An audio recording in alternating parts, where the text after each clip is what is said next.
बिस्मिल्लाहिर्रहमानिर्रहीम। अस्सलाम वालेकुम नाज़रीन, इरफान हाशमी आपको अपने शो में लंदन से खुश आमदीद कहता हूँ। व्यूअर्स, गिलगित बल्तिस्तान के इंतखाबात के नताइज आ गए।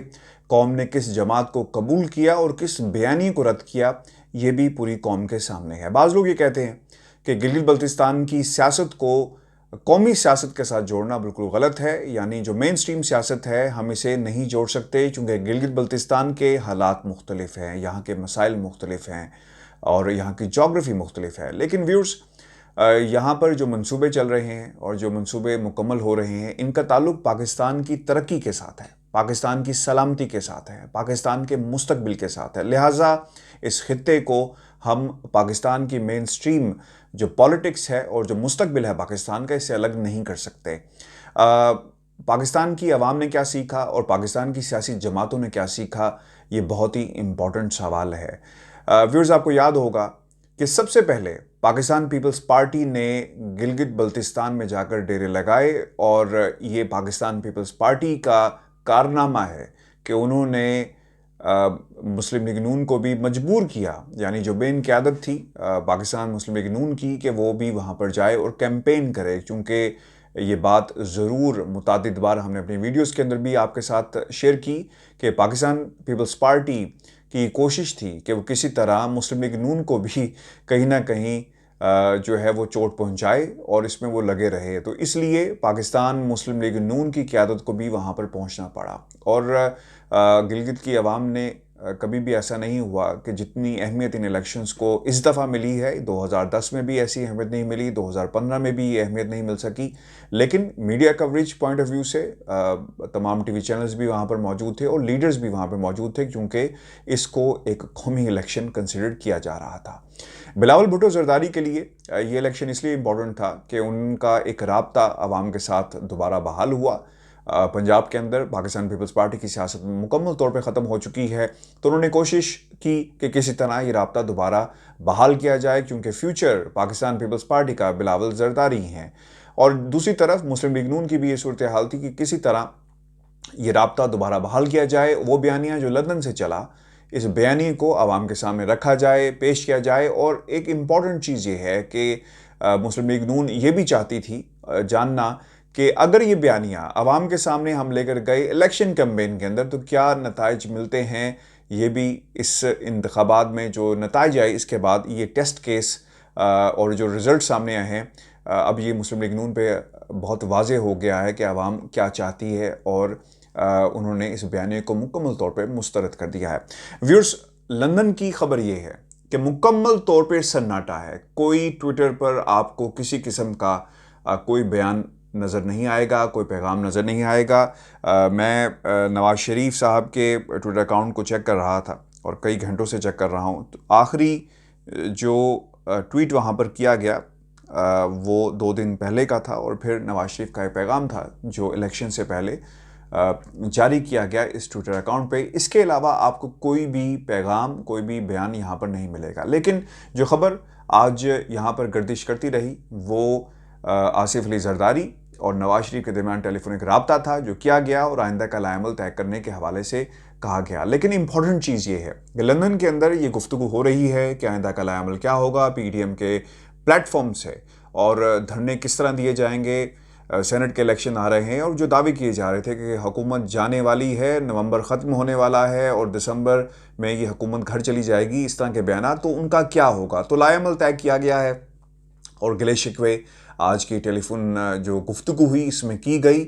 और आपको याद होगा हमने अपनी पहली कई वीडियोज़ के अंदर ये कहा कि बिलावल भुट्टो जरदारी इस बात का इंतज़ार कर रहे हैं, पाकिस्तान पीपल्स पार्टी आसिफ अली जरदारी इस बात का इंतज़ार कर रहे हैं कि किसी तरह इन इलेक्शंस को टाला जाए और इलेक्शंस के बाद देखा जाए कि डील किस तरफ करनी है। आज जो इम्पॉर्टेंट चीज़ थी, और मैं जब ये सुन रहा था तो यकीनन मेरे साथ जितने भी यहाँ पे सहाफ़ी बैठे हुए थे यही बात डिस्कस हो रही थी। मियाँ मियाँ हफीज़ुर रहमान साहब का जो एक स्टेटमेंट सामने आया वो बहुत ही शायद पाकिस्तान पीपल्स पार्टी के लिए तकलीफ दे हो, जिसमें उन्होंने कहा कि वफाक ने भी वसाइल का इस्तेमाल किया और सिंध ने भी अपने वसाइल का इस्तेमाल किया, तो वहाँ पर पाकिस्तान मुस्लिम लीग नून क्या करती। ये उज़र और ये शिकवा उनकी तरफ से किया गया अपनी उस प्रेस कॉन्फ्रेंस में। लेकिन हैरानगी की बात है कि एक तरफ आप पीडीएम के प्लेटफॉर्म पे आपकी जो जमात है वो इत्तेहादी है, एहसन इकबाल साहब साथ बैठे थे, उनकी तरफ से कोई रिएक्शन नहीं आया। और जब बाद में कुछ सहाफ़ियों की तरफ से टीवी प्रोग्राम्स के अंदर इसे उठाया गया तो वहाँ पर बैठी हुई नून लीग की जो मुख्तलिफ लीडर्स थे उन्होंने कहा कि ये उनका एक इनफरादी फैसला है, इसका पीडीएम में से कोई ताल्लुक नहीं है और पीडीएम में किसी किस्म की दरारें जो हैं वो नहीं डाली जा सकती। ऐसे बयानात को सामने लाकर शाहिद खान अब्बासी साहब भी काफ़ी मायूस नज़र आए और उन्होंने धांधली की बात बार बार की है। बिलावल भुट्टो जरदारी भी धांधली की बात कर रहे हैं कि मैंडेट को चोरी किया गया, बिल्कुल उसी तरह जिस तरह 2018 में ये सब कुछ हुआ।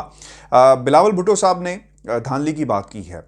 आपको याद होगा व्यूअर्स, गुजरांवाला का जलसा और फिर बीबीसी को जो इंटरव्यू दिया बिलावल जरदारी ने, उन्होंने कहा कि मुझे बहुत ही हैरानगी हुई और बहुत ही मैं परेशान हुआ। मेरे लिए हैरानकुन चीज़ थी कि फ़ौजी क़यादत का नाम लिया गया। अगर नवाज शरीफ साहब ये बात कर रहे हैं तो यकीनन उनके पास सबूत मौजूद होंगे कि किस तरह असरअंदाज हुई पाकिस्तान आर्मी, जिसका उन्होंने तस्करा किया क़यादत इलेक्शन के हवाले से जो उनका बयान सामने आया। अगर वो ये बार बार बात कहते हैं अपने बयानात में और इंटरव्यूज़ देते हुए कि वो हैरान हुए और अब वो ये बात कर रहे हैं कि इलेक्शन को चोरी किया गया, तो शायद ये बात कौम जानना चाहेगी कि चोर का नाम बताया जाए। क्योंकि अगर आप नवाज शरीफ के हवाले से ये बात कह सकते हैं कि यकीनन उनके पास सबूत मौजूद होंगे, तो बिलावल जरदारी साहब आपके पास भी सबूत मौजूद होंगे।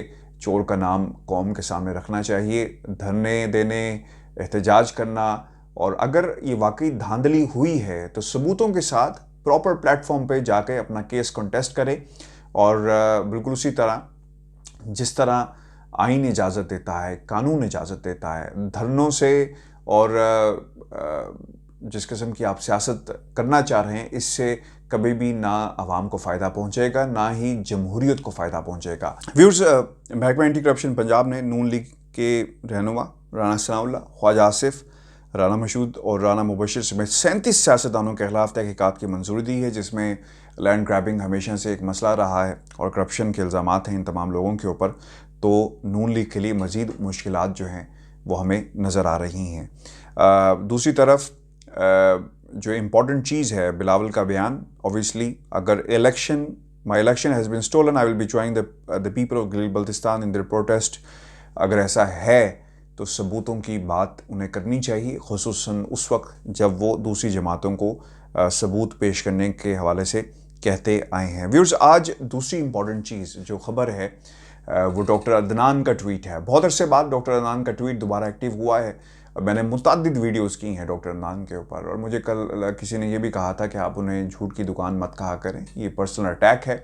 चलें, हम पर्सनल अटैक नहीं करते, ये आज़ादी राय है, इजहार है, फ्रीडम ऑफ एक्सप्रेशन है, और इसका हक हमें यहाँ का कानून भी देता है। और यकीनन एक सहाफ़ी को आज़ादी होनी चाहिए। नून लीग की पूरी जमात आज़ादी राय पर और इजहार पर यकीन रखती है, तो हमें भी बोलने देना चाहिए।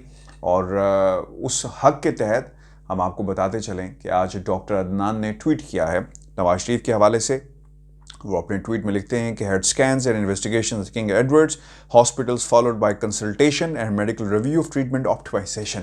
नवाज शरीफ के हवाले से उन्होंने एक अपडेट दी है, कुछ स्कैन्स किए गए हैं दोबारा।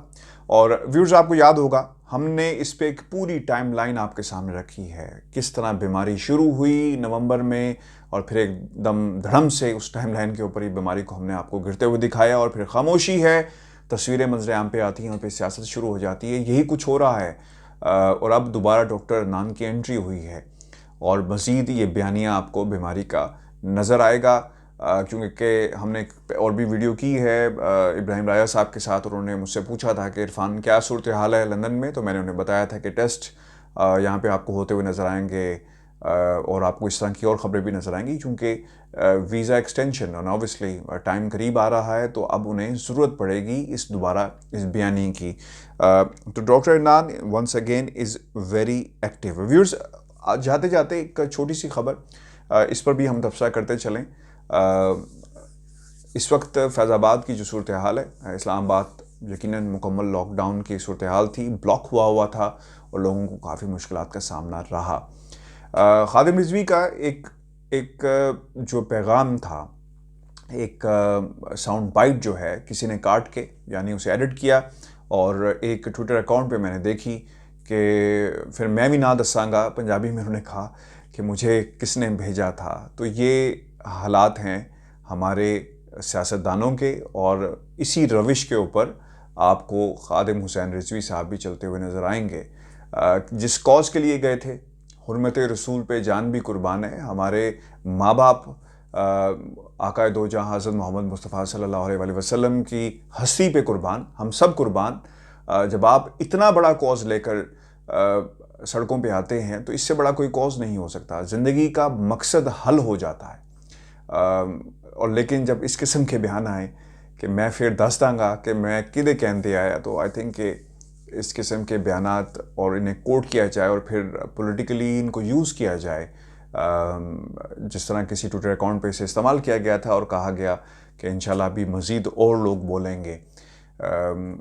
ये हालात हैं हमारी सियासत के और सियासतदानों के कि किसी भी मौके को वो हाथ से नहीं जाने देना चाहते, उसे यकीनन इस्तेमाल करना चाहते हैं जिस तरह इसको भी इस्तेमाल किया जा रहा है। व्यूअर्स, ये हमारा आज का शो था। अपने कमेंट्स हमें भेजिएगा और चैनल को सब्सक्राइब करना मत भूलें।